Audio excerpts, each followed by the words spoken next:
Ici, le choix le plus courageux que vous puissiez faire était de refuser de choisir un camp.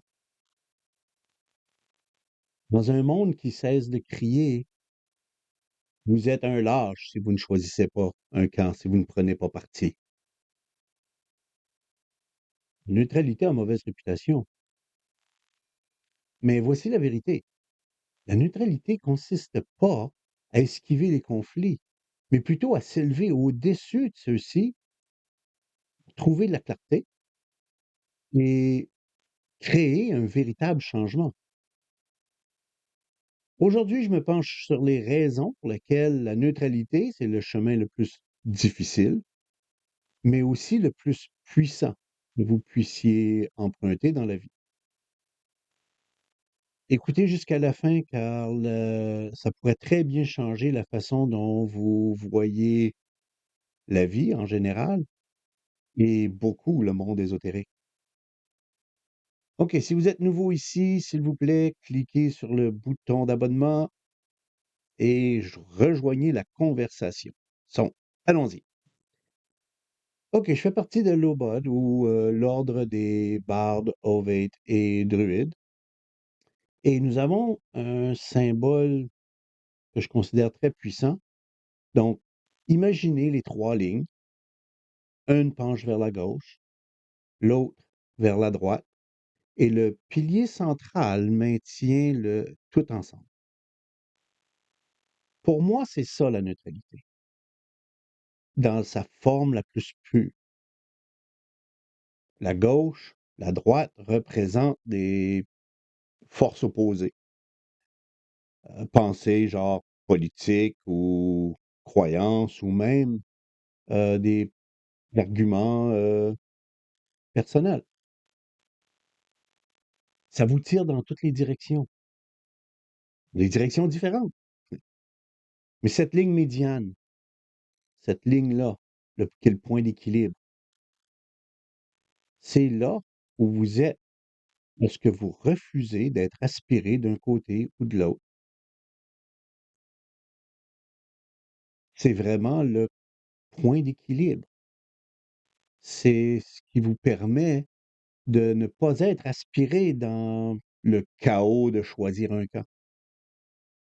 La neutralité signifie pas que vous êtes faible ou indifférent. Au contraire, ça vous permet d'agir en voyant les deux côtés clairement, sans prendre parti, et trouver la vérité qui se trouve au milieu. C'est comme le calme dans tempête, l'ancre qui empêche de tout s'effondrer. Et croyez-moi, dans le monde aujourd'hui, tellement polarisé, c'est pas facile de rester au centre. Mais c'est essentiel.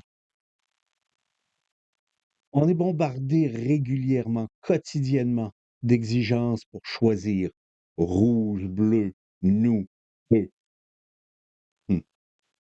Choisir un camp, souvent, ça aide pas. Ça crée plus de conflits. Ça crée pas de solution, en tout cas. Et la neutralité vous permet de prendre un certain recul, d'évaluer la situation et d'agir à partir d'un milieu de d'intégrité. Donc, permettez-moi de partager une histoire ici. Ça m'a rendu tout ça vraiment très clair et c'était même, vous allez voir. Il y a quelque temps, j'ai regardé une vidéo où il y avait, Robert J. Gilbert ou Gilbert qui a complètement recadré ma façon de voir la neutralité. Au cours de son discours de 2 heures et demie, il a décomposé l'idée de neutralité d'une manière qui m'a frappé, ça m'a frappé comme un éclair. Ça Il a décrit 2 extrêmes. D'un côté, le porteur de lumière, pensée genre esprit pur, et cetera. C'est en rejetant le monde physique, au complet. Mais la lumière est si intense que ça brûle tout sur son passage. De l'autre côté, la physicalité, brute, obsédée par les choses matérielles, sans place pour l'esprit. Les deux sont déséquilibrés vraiment, sont destructeurs, chacun à leur manière.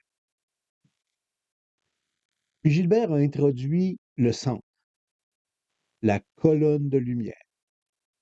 Il a appelé ça comme l'épée enflammée de l'archange Michael. C'est ça la neutralité. Ça brise les illusions. Il voit que qu'est-ce qui est juste et il agit sans hésitation, quelles qu'en soient les conséquences. Il a dit, et là je paraphrase bien entendu, euh, quand vous êtes coincé dans la dualité de la vie et de la mort, prenez la dualité et mettez-la de côté. Gardez que l'épée bien droite, pointant vers le ciel. C'est la pure réalité, la seule bonne action à prendre. Donc, à ce moment-là, j'ai été obligé de mettre une pause sur la vidéo parce que c'est vraiment comme il avait mis des mots sur une vérité que j'avais toujours su mais, et ressenti, mais je n'étais pas capable de mettre des mots dessus. Je n'étais pas capable de l'exprimer correctement. Donc, la neutralité, ça consiste pas à éviter les choix difficiles, mais c'est plutôt une façon de faire le bon choix, libre du bruit de la dualité. C'est de se tenir dans l'intégrité, agir avec clarté et faire confiance à cette boussole intérieure qu'on a tous. C'est ça qui fait un véritable initié, comme disait Gilbert. Cette idée n'est pas seulement de la philosophie ou un concept ésotérique. Ça fonctionne dans la vraie vie. Il y a des années, alors que j'étais un enseignant, il y a une étudiante qui est venue me voir. Elle était vraiment contrariée à cause d'un conflit avec ses amis. Elle était déchirée entre les deux amis qu'elle avait. Elle savait pas vraiment quoi faire et ou à qui faire confiance dans les deux. Moi, je lui ai dit, simplement, choisis pas de camp. C'est la neutralité qui est le chemin le plus difficile, mais c'est le seul moyen pour toi de vraiment trouver un terrain d'entente. Mais il faut regarder les 2 côtés et regarder leurs revendications, leurs erreurs, puis aider à voir la situation dans son ensemble. Au début, elle avait l'air un peu confuse, mais par la suite, il y a quelque chose qui a cliqué. Ses yeux se sont illuminés et elle est retournée vers ses amis, a joué le rôle de médiatrice dans le conflit en question. Elle a aidé ses amis à trouver la paix. Ce moment-là m'a marqué. La neutralité a pas seulement aidé à désamorcer la situation, ça lui a permis de créer une solution qui fonctionnait pour les 2. C'est ça le vrai pouvoir de la neutralité. Il ne s'agit pas de rester silencieux ou de rester sur la clôture. Non, il s'agit d'y voir clair, d'agir avec justice et de jeter des ponts dans un monde qui prospère dans la division.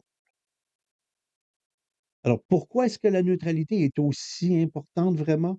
On peut se demander. Ben, c'est parce que c'est la clé pour se libérer du piège de la dualité.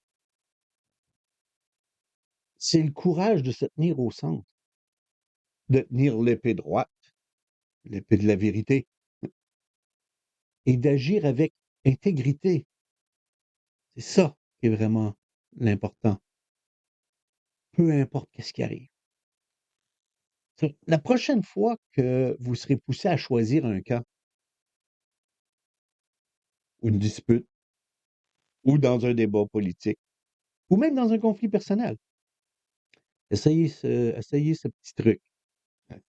Prenez du recul, voyez les 2 perspectives et demandez-vous: «C'est quoi la bonne action ici? Qu'est-ce que je dois faire ici? C'est quoi la bonne action?» Et vous serez étonné de la clarté que ça apporte. Juste ce petit moment-là de recul. OK, j'aimerais vraiment vous entendre. J'aimerais voir vos commentaires. Et est-ce que vous avez déjà trouvé du pouvoir en restant neutre? Partagez votre histoire dans les commentaires en dessous. Je lis tous les commentaires. Et si cette vidéo a résonné pour vous, aimez la vidéo, partagez-la avec quelqu'un qui a peut-être besoin d'entendre ça et appuyez sur le bouton d'abonnement pour plus de contenu comme ceci, bien entendu. Merci d'avoir regardé.